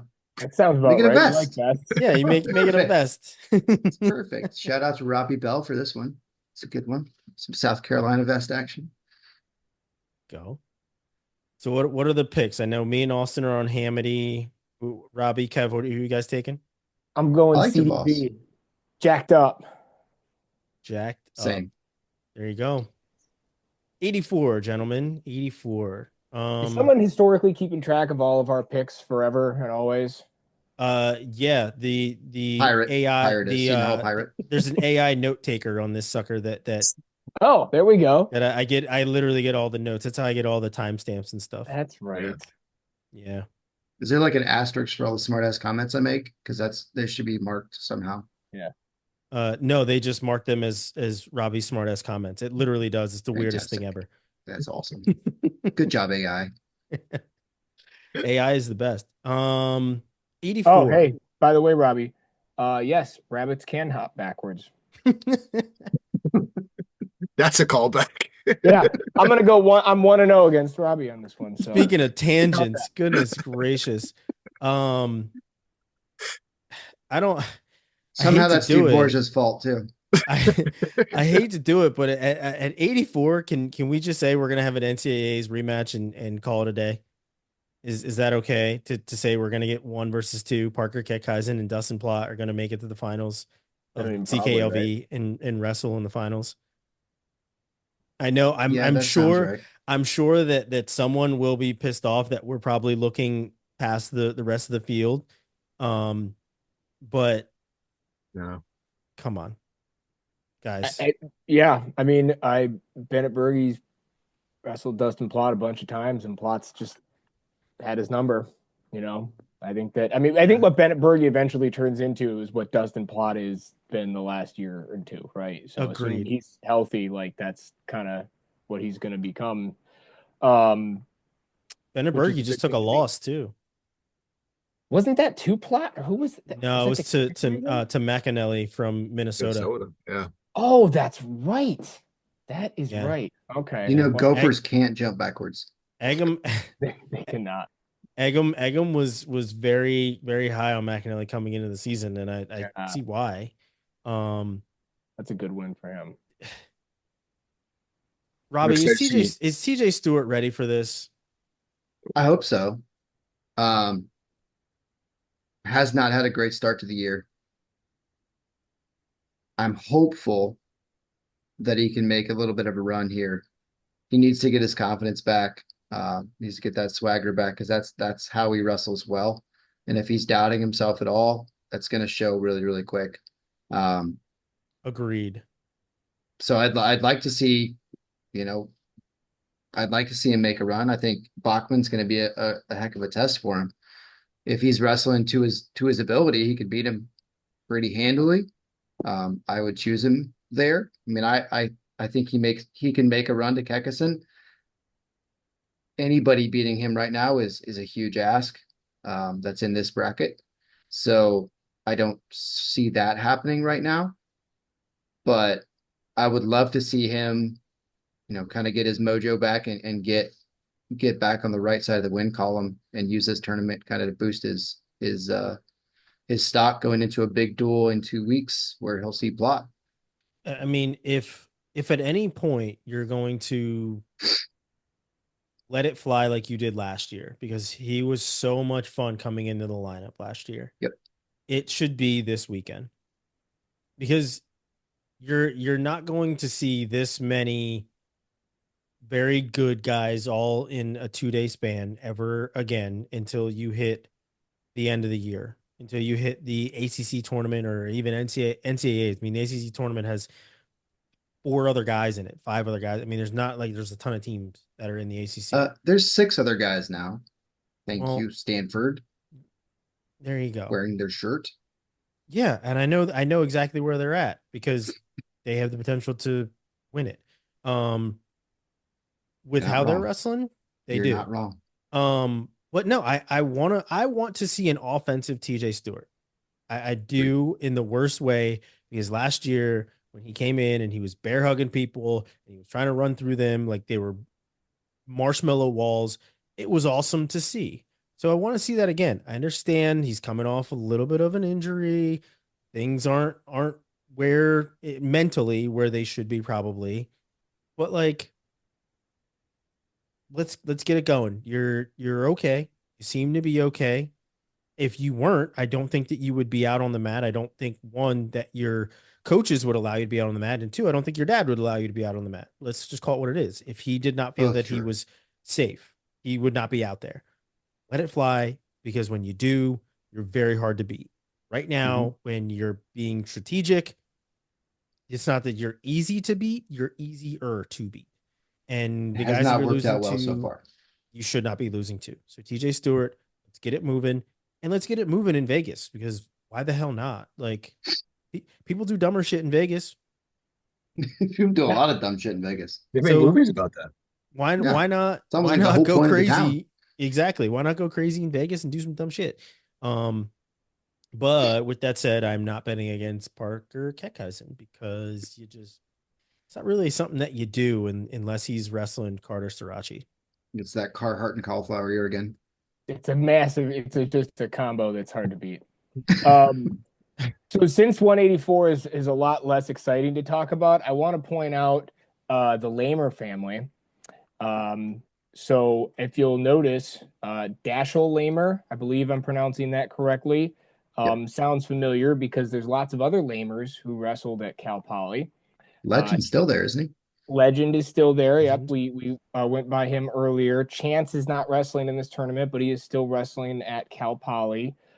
They have another brother, so it's Justice, Brawley, Legend, Dashel, and Chance are the Lamer boys. They can take Those on are the some Mattins. names.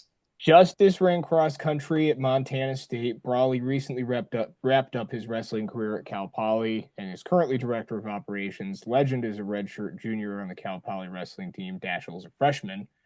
And the dad wrestled at where other than South Dakota State, 91 to 96. Oh, circle. Wow. Yeah, I didn't know that before. Can I he looked jump this up. backwards? Probably. Yeah. Well, he was a 3-time Division II national champion, so I assume as much. Legend says. Yeah. The legend Some says. some people call that a sprawl, Robbie. I don't know. Maybe in Virginia they have a different term for that. They don't know how to sprawl down there. Just shoot again. The Lamers should You're take not on wrong the in some Mattins. cases, and that's the hard part. The legend, the Lamers should take on the Mattins, because it seems like there's just There's as another many. one. There's another another Matten one coming, right? Yeah. Yeah, there It's is. crazy. Well, he's going. I think he's going to Stanford. Actually, there you go. You'd have them wrestle the Rappos. Very large families. Pretty awesome. Yeah, just when you think that there's no more Mattins, there's another one coming. Yep. There's always going to be more. It's like a never-ending string, because they're just going to start having kids who are going to be college age soon, and they're all doctors somehow. Yes, all of them. All of them very smart and decent. And side note, Great hair too. when did Garrett Ninehouse go to Cal Oh, State? yeah. Purdue. Cal Yeah, I was State. wondering the same thing. Yeah, It was like the that. third Purdue, school here. Oklahoma Yeah. here. Yeah. Purdue, this Oklahoma, is, yeah. It was in this off season. Yeah. Jeez. Speaking What of a good name. mullets, he He's always making had his way out west. That's true. That is always had true. a pretty decent mullet, that guy. But yeah, I think we just made 184 interesting, even though we know it's going to be Plot versus Keckheisen. We did our best. Yeah, I think it's fair. We did our best. You're Keckheisen for the win. No, I would love to see TJ make a good run this weekend, and then, have Plot at the duel in 2 weeks. I think that would be a good setup. Yeah, TJ, roll See the where he's dice. at. All right, roll the damn dice. It's Vegas. Oh yeah, it's time to get to the one that we really probably wanted to talk about. I'm sure Robbie cannot wait to talk about 197. Yeah, because we can't use emojis. There are no emojis on the line this Nick weekend. Stemmet said. There are no emojis on the line this weekend. However, are they on the same side of the bracket? No, they are not. Is AJ even actually in the bracket? Yeah. Yeah. AJ's Oh, the is top he? seed. He's a top Well, seed. yes, but is he confirmed that he's actually going? Because it's been speculated that he's not. He is. You know what? Might have another I know. clinic. I know. It has been speculated. He's doing a clinic at a jujitsu gym somewhere. I will take a look at the registration. I will recheck, because I just have the seeds, but I can look to see if the school put him in here Take a While look. you're doing that, this is quietly deeper than I really gave it credit for. I mean, Yeah. Yeah, obviously Look there's at some it. talent at this. there is. I mean, Jacob Cardenas, world silver, Trey Munoz, we know how good he is and how I mean, he's looked really good at 197. I can't say that I feel like, adjusting to the size or the weight class has been any bit of his issue this year. He's just running a really good competition. Zach Glazier, I'm sure he's out for, to prove something to somebody. Blazer Ferrari semifinal. Oh, Well, semi. and that's assuming. So here's what I was looking at. So Christian Carroll, Joey Novak, Wyoming Oh, for Novak, and Christian Carroll, Iowa State. Like that's going to be an awesome match. I think Novak's ranked top 15 or something right now, and has looked really, really good. Um, Novak has wrestled Ferrari last year at the Solar Salute. So I mean, there's at least that background, and I'm sure Christian Carroll would love to come out there with a big statement win. Um, well, sorry to disappoint, but there's no, they are not, like, the whole team is not in the registration. Cal State Bakersfield is not registered for this Interesting. tournament. At least, and the weird part about that is, as I'm looking at the registration on track wrestling, um, is there was 179 guys earlier. Now it's 174. Hmm. So yeah.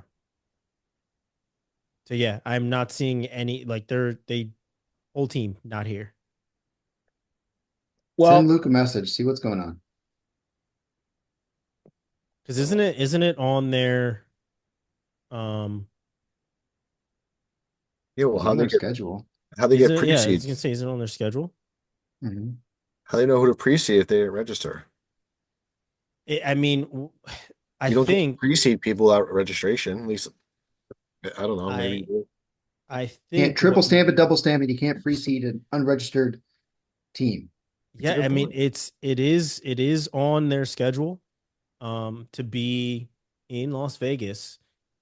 So, but yeah, I mean, I'm looking at the registration right now and I'm not seeing any Cal State Bakersfield in here whatsoever. They would be on the first page. I mean, it's in here alphabetically.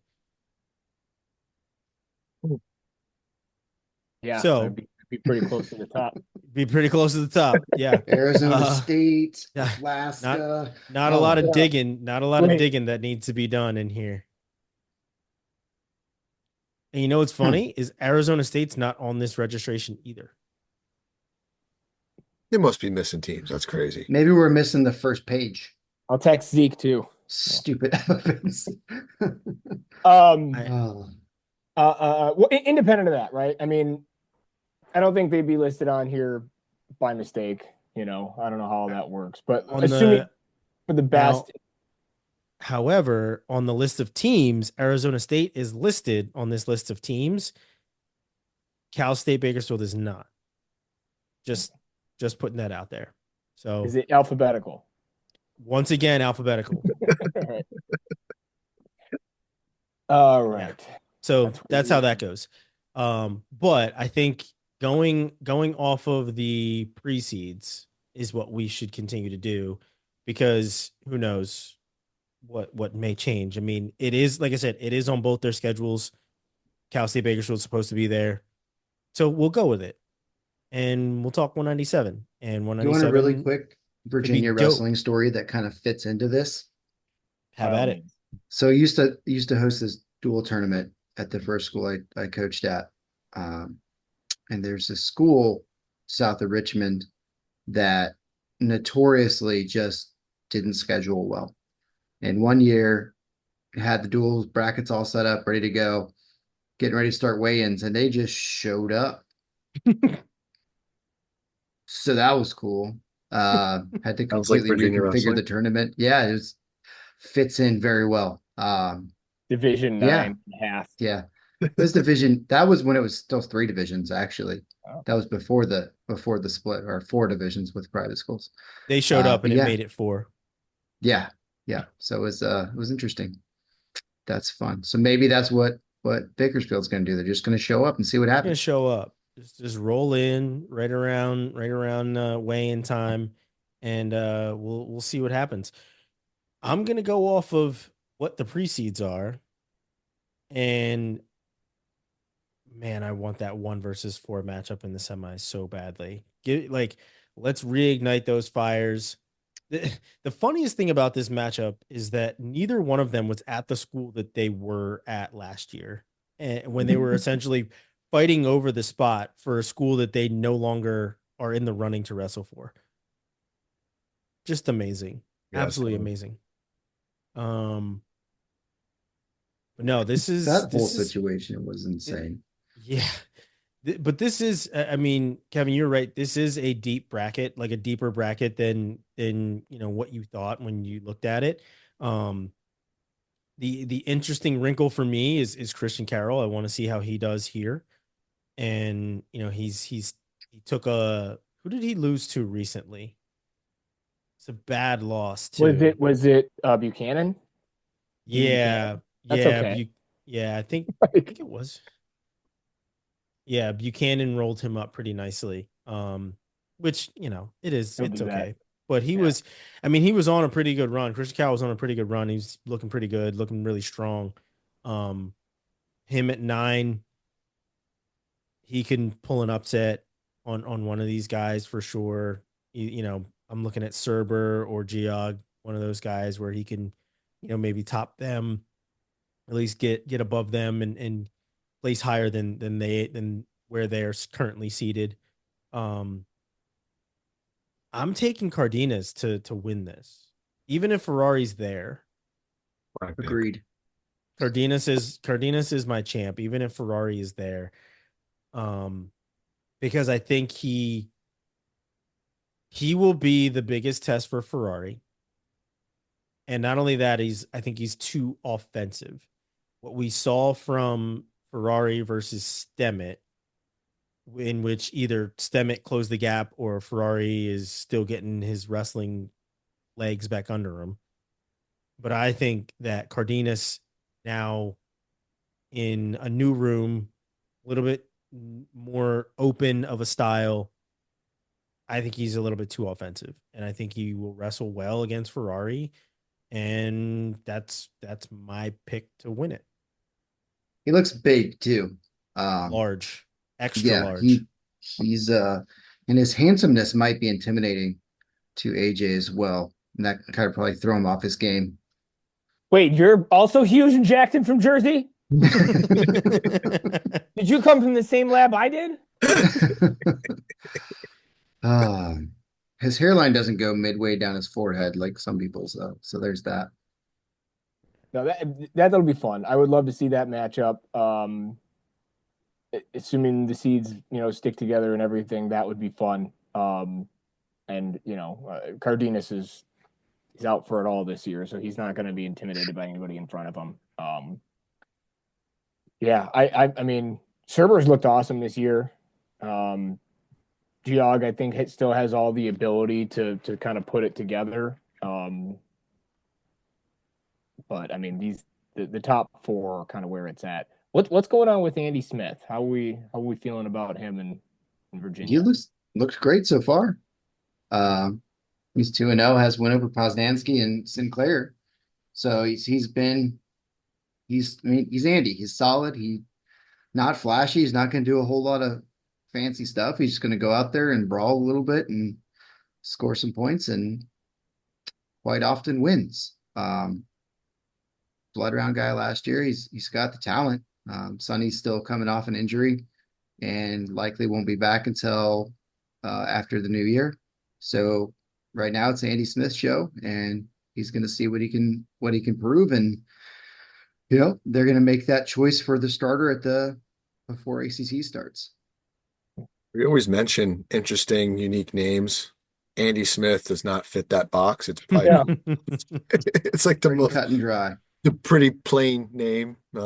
Really fits him though. Really fits Yeah. him. It's a name you would get on a pretty fake low-key ID. guy. Yeah. It's like fake ID. Yeah. it's the opposite of AJ Ferrari. Say what you will, that's a badass name. Certainly, certainly.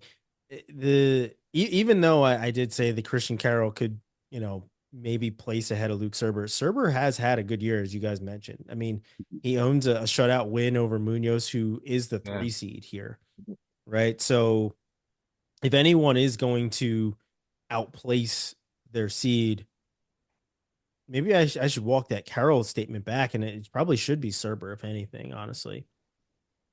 Yeah, we might see a Cerber Cardenas semi if Cerber beats Munoz again.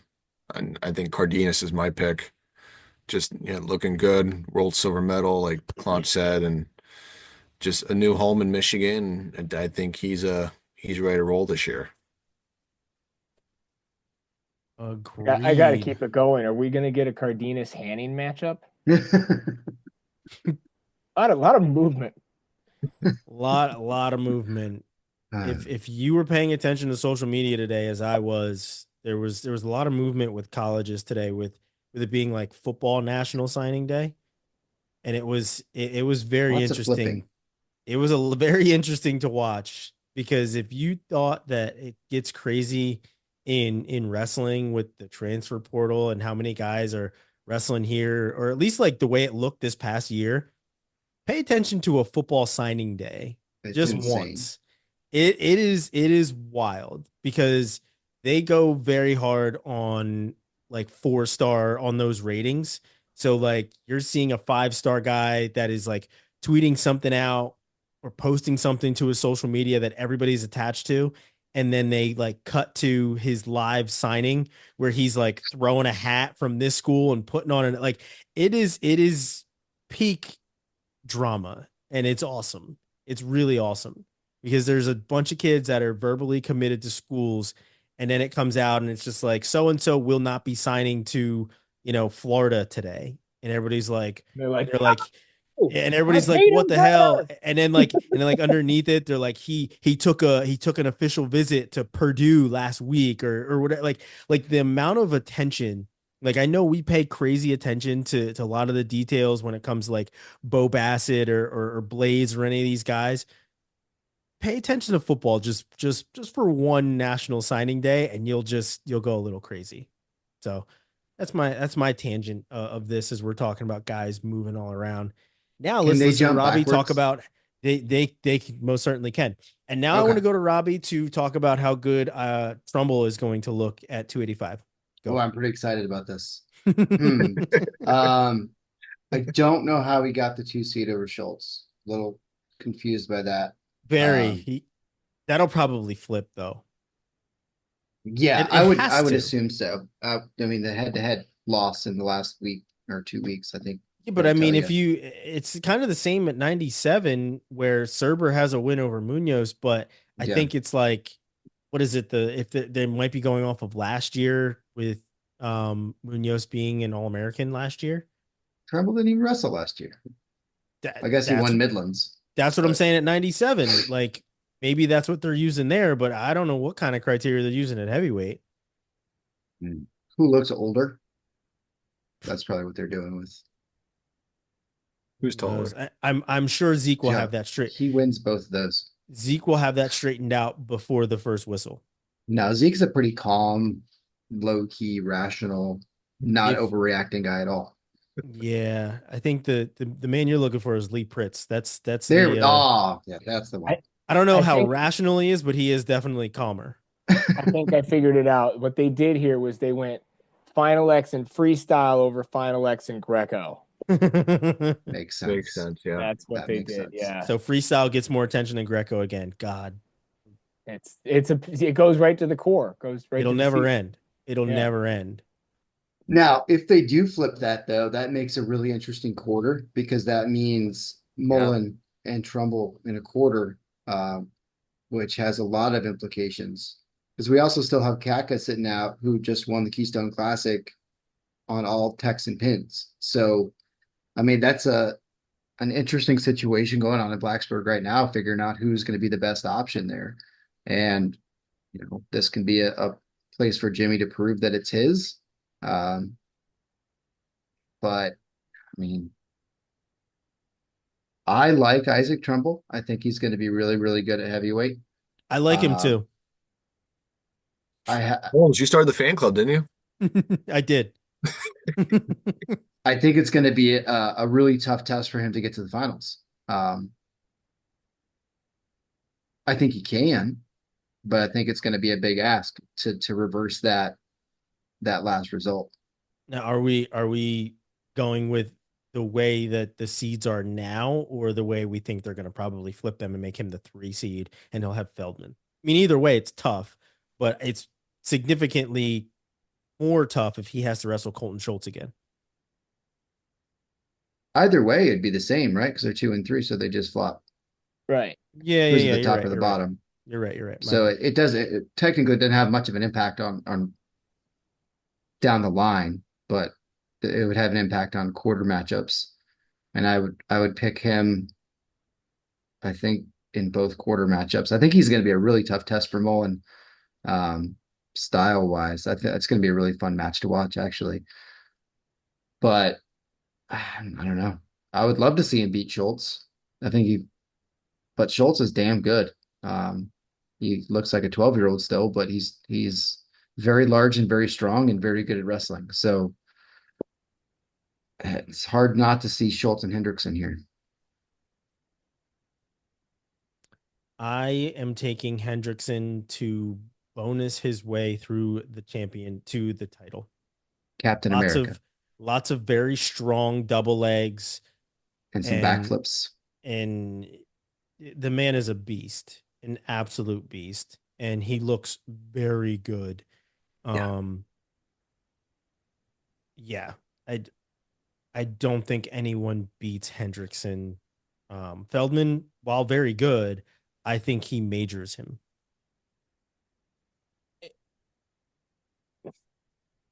If Feldman looked better in the All-Star Classic, I mean, it's easy to say, like, if the dude didn't lose, like, would you think he'd probably win again? Um, but I think it was just a bad look. I don't think that that's indicative of like what he can and should be this year. Um, I think that Hendrickson's going to beat him. I do think that, but I think that it's important. It's going to be important for Nick Feldman to have a strong tournament and to put some things together and to erase a little bit of the doubt that He also maybe. hasn't been tested this season other than the Well, yeah, All-Star Classic. I mean, his match against Taylor, but that was before he got hurt. And otherwise, it's tech, tech, tech, tech, and yeah, those are good not results. super tough Yeah, but not against that competition.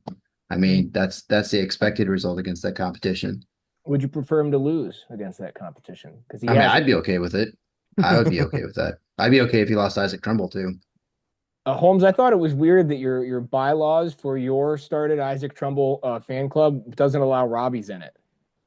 Oh, It that was a doesn't, weird bylaw, but because hey, whatever. I'm in. he honestly doesn't love Isaac Trumbull enough. Yeah, it's Um, not, the heart's not there, Shenanigans. Robbie. it's really not. His heart is It's because not it's in it. on Ridge Levitt's shoulder. His Listen, The you can't callbacks here spell. are so good. You can't just jump into one part of the episode. You got to, You Especially really can't. backwards. You really yeah, Especially can't. backwards. You really especially can't. backwards. But yeah, it's Hendrickson. It really is in this bracket. And if he doesn't bonus everyone, he beats them by at least 5.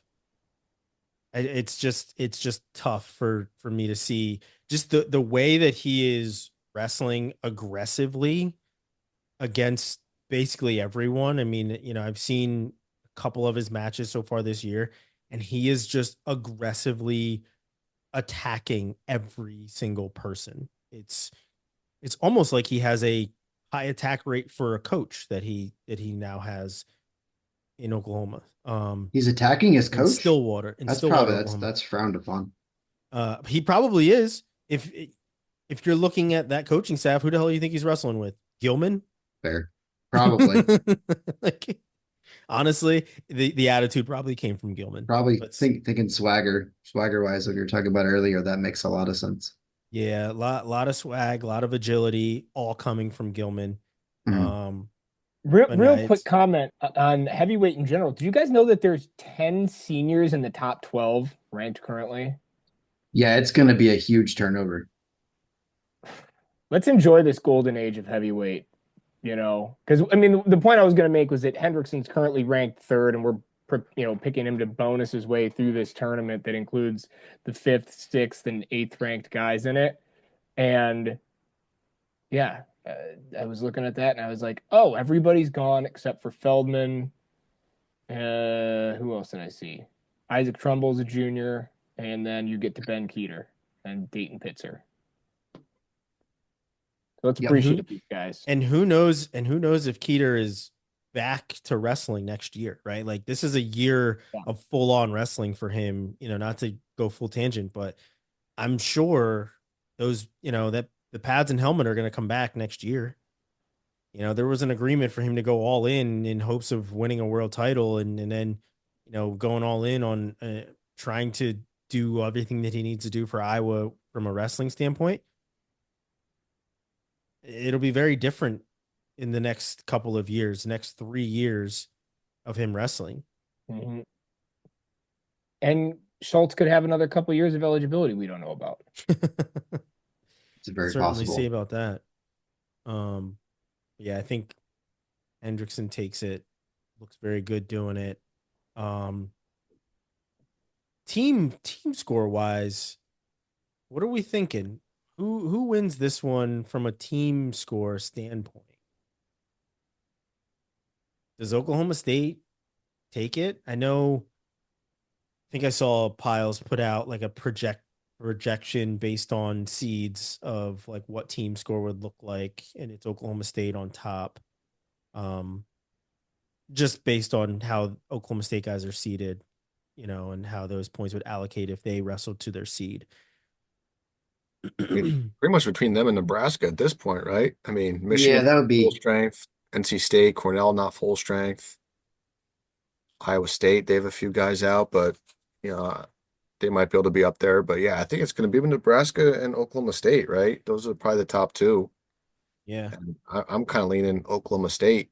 Just I think the excitement and with the offseason signing David Taylor, and I just think their guys are ready to get back on top and you know make Oklahoma State great again. You know, they haven't I been I shouldn't say down, but that they haven't been NCAA champs like they have been in the past. Yeah, and I mean the hard part about that is that Nebraska won this last year, I believe. I Mhm. think you're And right. Yeah. and all of those guys are back. They I know. lost no one. You Rob. Yeah, I'm kind of Yeah, leaning Nebraska. They did lose their heavyweight, that big polar bear guy. Yeah, but I mean, I don't think he was there anyway. he But wasn't there at this point. yeah. It's because he um, actually finally made a bowl this year. Weird. He just lost his coaches though. it's gonna. I don't know, Dana man. Holgerson's going to make all the difference, so it's okay. They're I keep going they're looking. going to Florida State. I keep wanting to make an argument for Ohio State, but I mean, they didn't send their whole lineup, so that makes it hard. I keep wanting to make an argument for Nebraska, but I'm like, I don't know what points they're going to get at heavyweight in 197, and that's hard to make up. The most complete team is Oklahoma State. Mm. And I don't know that I mean, they could walk away from this thing, with Wyatt Hendrickson as the champion and maybe DJ and I guess that's a lot. That's pretty good. So I think I've talked myself into Oklahoma State. Yeah, I No, mean, Virginia Tech doesn't have all their starters. They got McGonigal and Wolak out. NC State's not sending Fishback and Orini. They've got some injuries they're dealing with and trying to figure out 97 and 33. So, Cornell, ton of injuries. I'm going Nebraska. I think they do it again. Like I said, they return basically all the guys that they had in their lineup last year at this point. So tough to bet against them. And I mean, they're a strong ass team. And I think with Allred and Pinto down at 74 and 84, it makes them even stronger, to be completely honest. So I'm going Nebraska. That's my pick to win the team title. I think that they they have a lineup of guys that if they don't make the final, they will place like top 4. Yeah. So Allred even wrestling. I don't see him in 84. Yeah, I was gonna say Willie mentioned that either Allred or Pinto may be out. Yeah, I didn't see Allred in there. Nebraska doesn't have anybody. Yeah. Well, Pinto is in there. He's the 3 seed at 74. But yeah, no one, no all red at 84. But even still, without that, it's still tough to kind of bet against them for me because they've Yeah, I got think it's guys pretty like, solid lead Nebraska or Oklahoma State. I think that's yeah, kind of, for sure. unless the Jackrabbits bounce backwards into the podium somehow. I'm doing my Homer thing of talking myself into what would need to happen for Michigan to get it done. Cardenas could win at 2 weights. Sergio Sergio Leonard. Lemley makes a run. For Lemley to do everything Kevin thinks he can do, Well, and then wins 2 other weight classes. it all starts with Nolan Wharton and our Loudon Swain Irrational Confidence winner getting on that podium. I would And like to point out that Noah Wharton lost to Kivion Roller last week.